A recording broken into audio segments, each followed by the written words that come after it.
Bueno, comenzamos recordando que el sábado por la mañana, cuando el doctor Fernando Pollack le explicó a Magdalena Ruiz aquí en Radio Mitre el contexto dentro del cual en la Argentina se iba a experimentar con la vacuna de la compañía BioNTech de Alemania y la Pfizer de Estados Unidos, que es un proyecto importante, junto con el de Oxford, que está probándose en Brasil, es de lo más importante que está pasando en materia de vacunas en el mundo. De hecho, les cuento que se están buscando voluntarios acá en Argentina para las pruebas locales de la vacuna.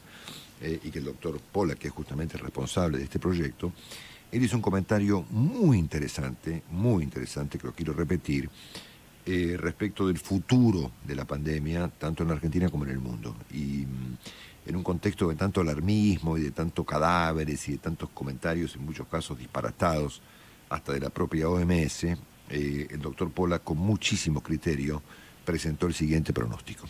Yo tengo la sensación que el 2021 va a ser muy distinto al 2020. Olvídense, vacuna o no vacuna, va a ser muy distinto al 2020. Yo creo que en muchos sectores de la población mundial este virus ha hecho su recorrido y se ha despedido por cuestiones de inmunidad comunitaria, porque si uno tiene 30.000 muertos en España, es muy probable que tenga 30 millones de infectados. En la población mayor de 65 años que nosotros seguimos uno por uno, desde el momento en que se infectan, se muere menos de uno cada 100. Eso quiere decir, o más o menos uno cada 100, no 15 cada 100, como dicen los trabajos chinos iniciales. En la población de 30 años, nadie se entera de los que se infectan en general. Entonces, en ese contexto, uno sabe que la mortalidad global es más o menos una persona por 1.000. Bueno, 30.000 muertos son 30 millones de infectados. Entonces, España, muy probablemente esa curva impresionante que uno ve, ¿no?, que de repente hace una panza y desaparece la mortalidad, en España, en Italia, en Francia, en Nueva York, lo que está mostrando es que se acabó la enfermedad. No es un milagro de la salud pública española, ni es mejor que la nuestra en este caso, ni la italiana. Es lo que tenía que pasar, como si hubiera sido la peste negra en los tiempos del Decamerón. Entonces yo creo que ahí el virus se ha ido para no volver. Puede ser que haya un rebrote pequeño, porque el virus no distingue países de la misma manera que los distinguimos nosotros. ¿No? Dice, bueno, acá termina España, no paso a Francia. Y hay bolsones de gente no infectada donde puede rebrotar, pero pequeños, no va a volver la situación anterior. Bueno, Fernando Pollack, realmente interesantísimo escucharlo. El segundo tema importante del día después de este tiene que ver con la cuarentena. Saben que el próximo día, viernes 17 de julio, cuando venza esta última versión de la cuarentena, habremos cumplido, siento es el número exacto, habremos cumplido 121 días de cuarentena. Esto va a comenzar a flexibilizarse de un modo u otro. Veremos si efectivamente aplica este plan de la Ciudad de Buenos Aires, que tiene 12 etapas, que lo contó esta mañana Diego Santilli aquí con nosotros, o si se atenuará, pero estamos claros que a partir de este próximo viernes esto tiene que cambiar, porque obviamente la cuarentena será muy flexible. Fíjense qué curioso, ¿no? La última versión de la cuarentena agravada ha sido menos cumplida que la primera etapa menos agravada. Claro. O sea, fue cada vez peor. Claro, obviamente, si cuanto más la agravás, obviamente menos se cumple. Es un dato que me imagino habrán leído con detenimiento tanto Rodríguez Larreta como el gobernador Kicillof, y me imagino que a partir de este próximo viernes habrá más responsabilidad social y menos normas que regulen las actividades y la vida de las personas. Bueno, dicho esto, acá nos metemos en un embrollo de esos indescifrables en los que se mete la vida política argentina, que tiene que ver con la cuestión del odio, ¿no es cierto? Del odio y del amor, ¿no es cierto?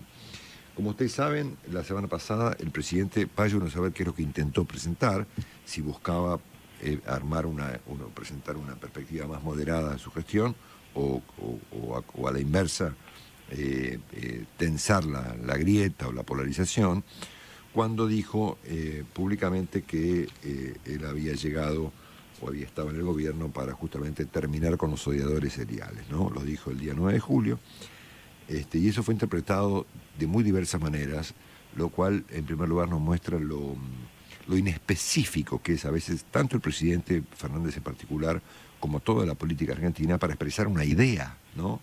A ver, un chico es más específico cuando pide o plantea algo que un político argentino. Porque es interesante que todos nos preguntamos ¿de qué está hablando el presidente? O sea, ¿qué nos quiso decir? es algo para reflexionar, ¿no es cierto? Lo mismo pasa con los demás. Cuando Macri pone la palabra libres en un Twitter, ¿de qué habla? O sea, a ver, señores, ¿de qué están hablando? ¿No? Entonces, cuando miramos con detenimiento este último debate respecto de la cuestión del odio y el amor, que es su contracara, obviamente, María sostiene que el odio es amor podrido, sí, señor. No es lo mismo. Estamos viendo, a ver, en resumen, el jefe de gabinete de Santiago Cafiero advirtió sobre los discursos del odio, dijo, mientras muchos argentinos ponen en riesgo su salud y la de su familia luchando contra el coronavirus, ellos están en pantuflas en su casa fomentando el odio. ¿De quién habla? No lo sé. El vocero del presidente Fernández, Juan Pablo Biondi, que es un funcionario directo del presidente, le pidió a Macri que se calle, ¿no?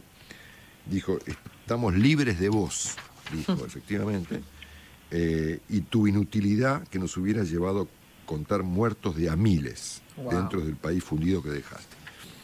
Yo no sé si Macri debe callarse o hablar, pero lo de muertos de a miles es una afirmación más política que sanitaria. Eduardo Valdés. No callar a nadie.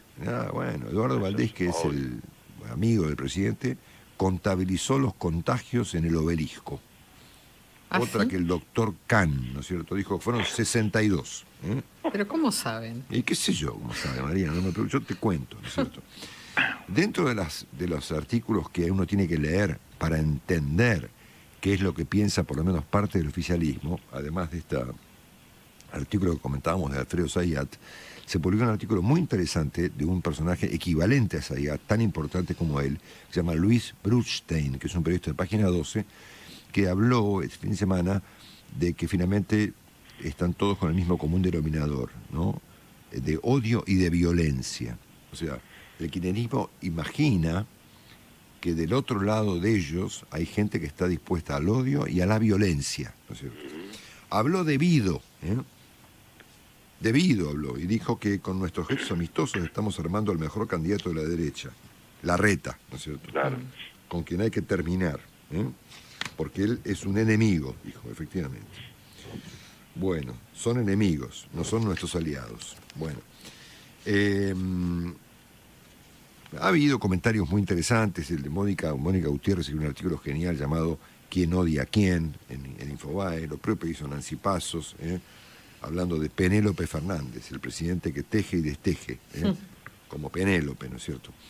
Bueno, Jorge Liotti, que es un periodista muy interesante y muy bueno de la Nación en materia política, un capo, habló de esta especie de orden de la señora Kirchner respecto de profundizar la grieta, Claro. Y de ir con todo contra todos, ¿no es cierto?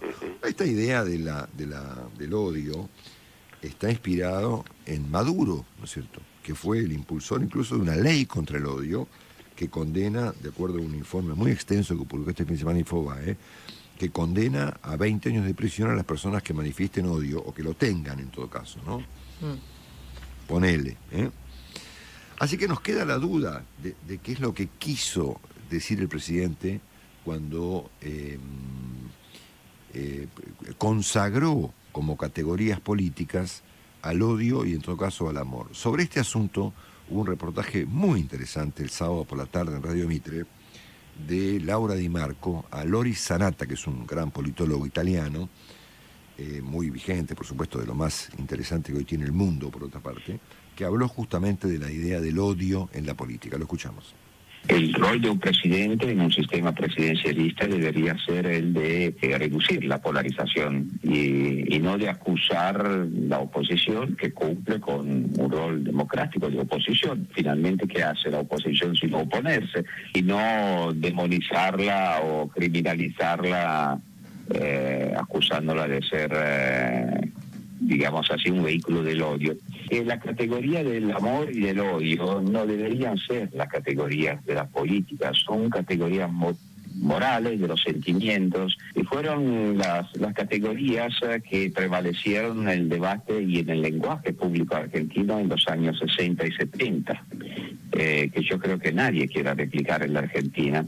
El lenguaje era un lenguaje basado en aquellos que combatían en nombre del amor, y en nombre del amor podían odiar al adversario y ¿no? Y el adversario era un adversario no legítimo, enemigo, que se podía eliminar precisamente porque era el vehículo del odio. Este tema moral, ¿no?, del amor y del odio, bueno, si los otros son odiadores es porque nosotros somos los superiores morales que tenemos el monopolio del amor. Y nuestro odio no es odio, sino que se llama amor.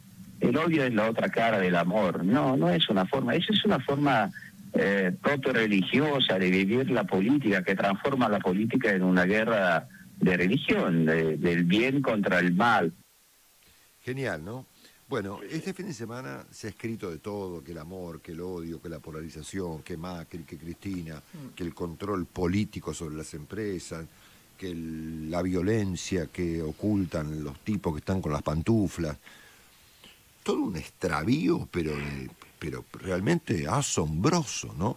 Hasta que llegó el señor Ricardo Kirschbaum, que es el director de Clarín, y por un artículo muy interesante llamado Cuando sea la peste se esperan señales claras. Él habla allí con toda claridad de la idea de la autoridad presidencial, de que el gabinete no funciona, que las decisiones se toman en la Casa Rosada y que la agenda que viene es muy densa y muy complicada, que requiere obviamente de acuerdos entre oficialismo y oposición, y dice: el gobierno tiene la responsabilidad central, pero la oposición, sin abandonar su rol, debe estar a la altura de este tiempo, con soluciones más que con obstrucciones. Quienes intenten genuinamente asumir este desafío cumplirán con aquello que escribió, ya despidiéndose, Jorge Luis Borges. Y lo cita Borges textual: han tomado la extraña resolución de ser razonables. Bueno, muy bien. Esto no parece estar pasando. Si no son razonables, al menos no son comprensibles, ¿verdad? Claro. Si miramos el escenario que se nos avecina, que de hecho lo ha confesado parcialmente la señora Todesca, y lo comparamos con el modo en que está organizada hoy la política, es para agarrarse la cabeza. ¿Qué es lo que estamos viendo hoy? Estamos viendo una dramática fractura dentro de la oposición,